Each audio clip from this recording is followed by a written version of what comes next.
15 tips to Terraria.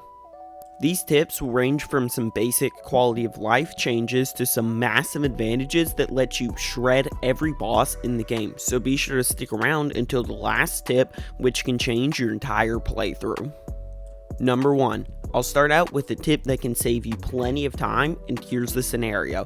Have you ever been farming the pirate invasion for one drop but couldn't get it? Here are 2 tips to help you out. The first one is simple. If you're trying to get the greedy ring or discount card and keep getting duplicate items like 2 gold rings, you can throw that duplicate into the shimmer.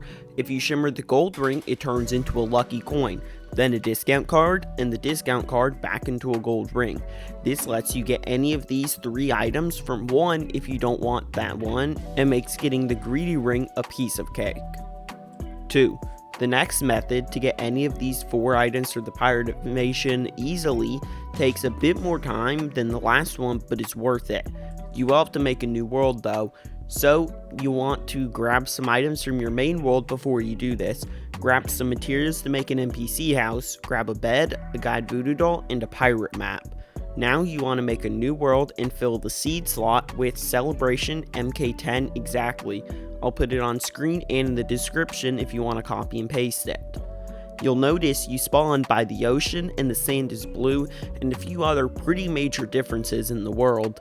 The important one is that the NPCs are on the side of the world with you. Specifically, the princess NPC spawned with you.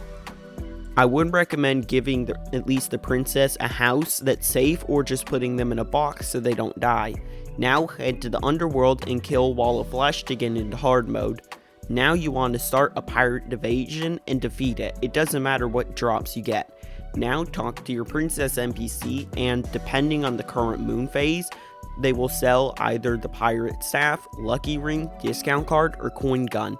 This means by sleeping to skip some time, you can buy the best drops from the pirate invasion for relatively cheap. They all cost 5 gold except for the coin gun, which costs 30.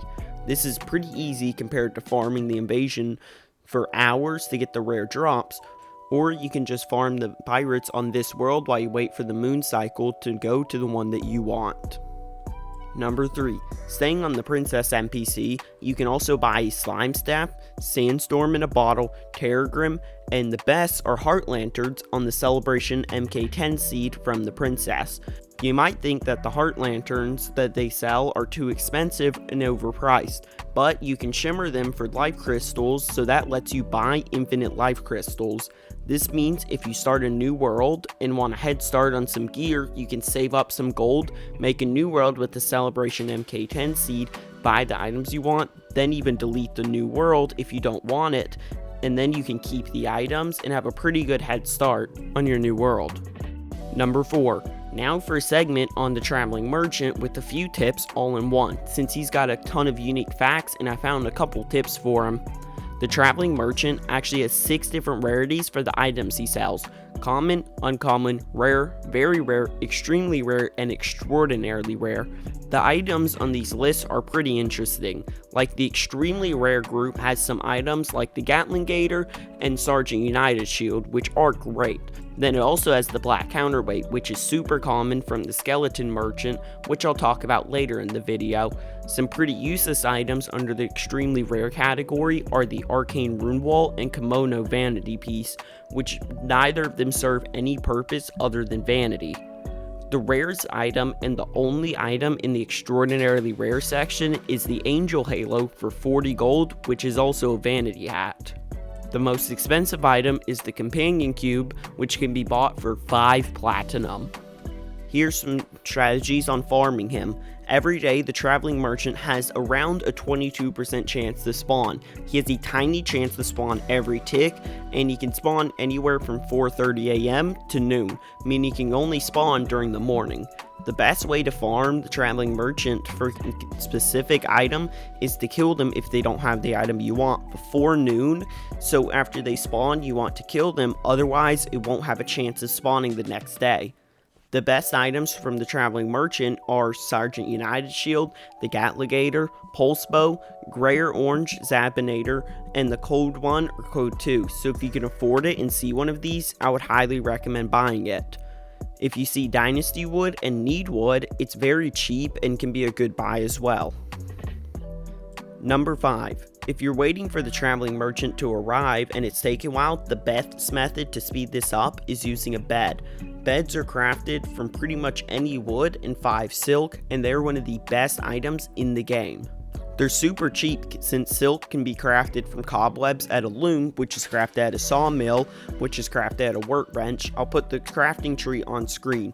It's easier than it seems, but when sleeping in a bed, time goes by 5 times faster than normal, allowing you to skip a lot of the downtime when farming for things or waiting for specific times, and you can even sleep during the day. Number 6. Another item that many people overlook but is essential to playing Terraria is Asphalt. Asphalt allows you to run much faster when running on it.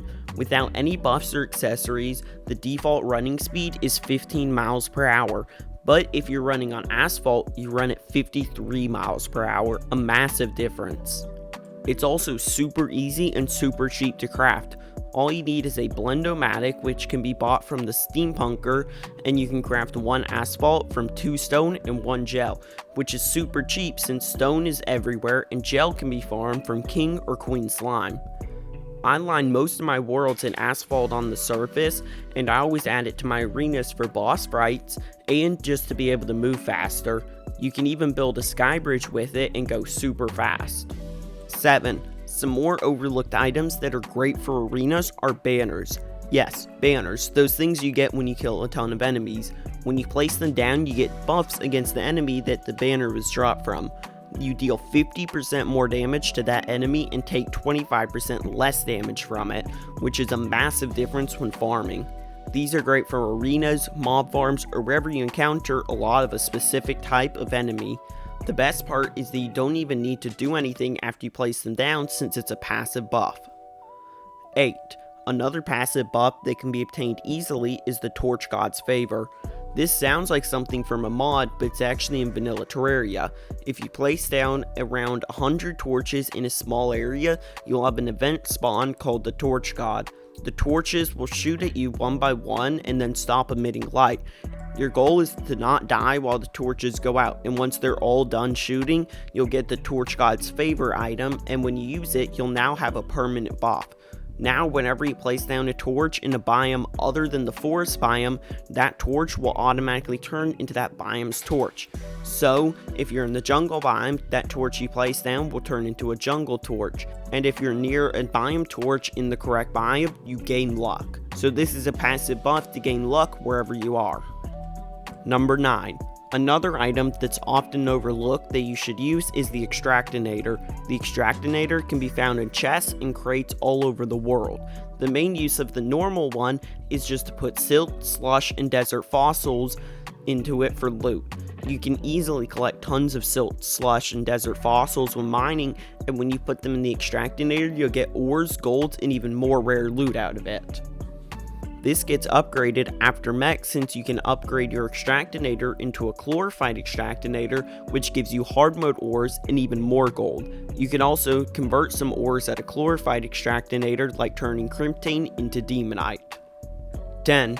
If you've ever tried farming for a Mimic, for a Stormbow or Dart Rifle, there's actually a way to manually spawn Hollowed, Crimson, or Corruption Mimics. All you need is a chest and 15 souls of Night or Light. Use the souls to craft a key of Night or Light, put the key into an empty chest, only one key, and when you open the chest, both will disappear and it will turn into a Mimic. This is super easy to farm them compared to fighting them in caves underground, so you can use this method to farm as many Mimics as you want for loot or gold. 11. This is a simple one, but after you defeat the last pillar or use a Celestial Sigil, it takes exactly 1 minute for the Moonlord to spawn. 12. A super important item to have for boss fights is some type of weapon to apply Ichor. Ichor automatically reduces whatever enemy you've applied it with defense by 15, which means 15 more damage every hit guaranteed. A few enemies are immune, but most enemies do take damage from it. Here are the best items to apply Ichor with.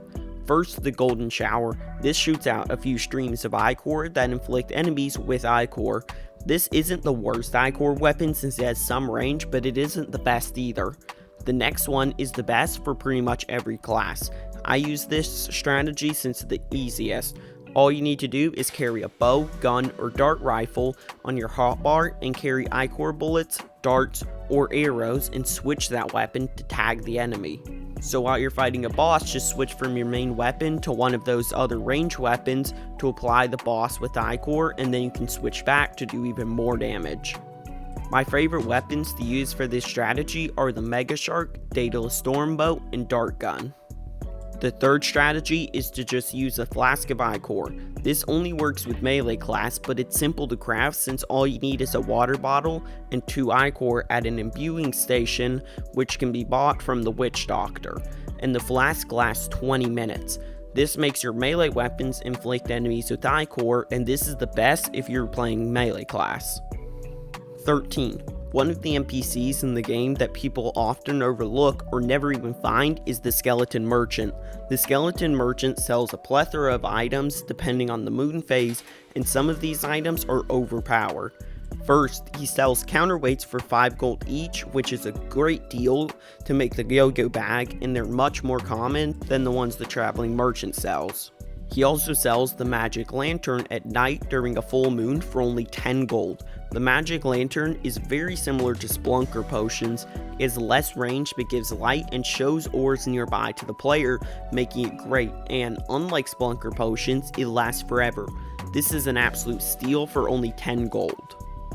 Another overpowered item is the Artisan Loaf. This is sold during a few different moon phases, and it's a permanent buff that gives you a small buff of 4 blocks for how far you can access a crafting station from. This is useful for bases that have a crafting area, since you can fit pretty much every crafting station around one spot. The Skeleton Merchant does sell a few other items that are pretty useful, but these are the best. 14. A few items that can help you out in Terraria are the portable storage items. These items act similar to ender chests in Minecraft and give you 40 more inventory slots each. There are 4 of these, giving you an extra 160 inventory slots in total. The easiest to get out of these is the piggy bank. The piggy bank is super useful since you can store your coins in it, and when you go to buy stuff with the coins, it takes them out of the piggy bank automatically, and when you die you don't lose them. So the piggy bank is perfect for storing your coins without any risk. It can be bought from the merchant anytime. The piggy bank can also be accessed by using a pig trough or having a bone key equipped, which spawns Chester, and both of these are much more portable than the normal piggy bank. You can also buy the safe from the merchant for 20 gold after defeating Skeletron, and it's just a worse version of the piggy bank since it doesn't have a portable version, but it's still useful with 40 inventory slots. Next is the Defender's Forge, which can be bought from the Tavern Keeper for 50 Defender medals and doesn't have a portable version like the piggy bank. Last is the Void Vault. This is the best of all of them. It's crafted using bones, jungle spores, and tissue samples or shadow scales, and you can also make a void bag, which is portable for double the ingredients. The void bag is nearly identical to the pig trough, but the void bag does have one big bonus feature.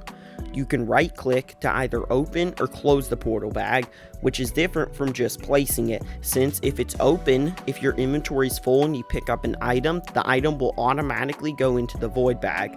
This means you can easily have an extended inventory, plus it works with auto stacking, quick stack to nearby chests, loot all, and more.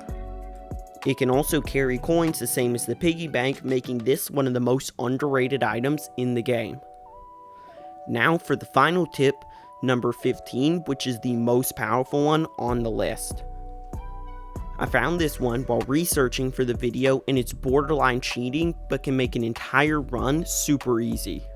Take a character that you like that preferably hasn't beaten the game, and this even works with pre-hard mode ones, into a new world and create the world with the seed getfixedboi the same as on screen. Go to the dungeon, which will be right around here on the map since you spawn in the underworld. Now you want to go there and look around in gold chests until you find a bubble gun. You'll notice that the stats on it absolutely suck, since in getfixedboi it switched with the Aquaceptor, giving the bubble gun much worse stats. But if you take that bubble gun back into your normal world, you will have a hard mode Fishron mage weapon on your pre-hard mode character without even joining any worlds that are in hard mode. The opposite also works. If you're playing getfixedboi, you can join a normal world, go to the dungeon, find a magic scepter, bring it to your getfixedboi, and you have a hard mode Fishron magic weapon in a pre-hard mode world once again. This could be considered cheating, but if you're struggling, this can help you out. And if you're doing this in pre-hard mode, it's still quite a challenge to get to the dungeon in getfixedboi, so good luck. Thanks for watching. These videos take quite a while to make, and it really helps out if you like, comment, subscribe, and share it with your friends.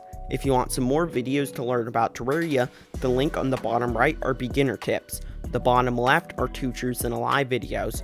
The top left is what YouTube thinks you want to watch next. The top right's a subscribe button. Thanks for watching. Be sure to like and subscribe for more.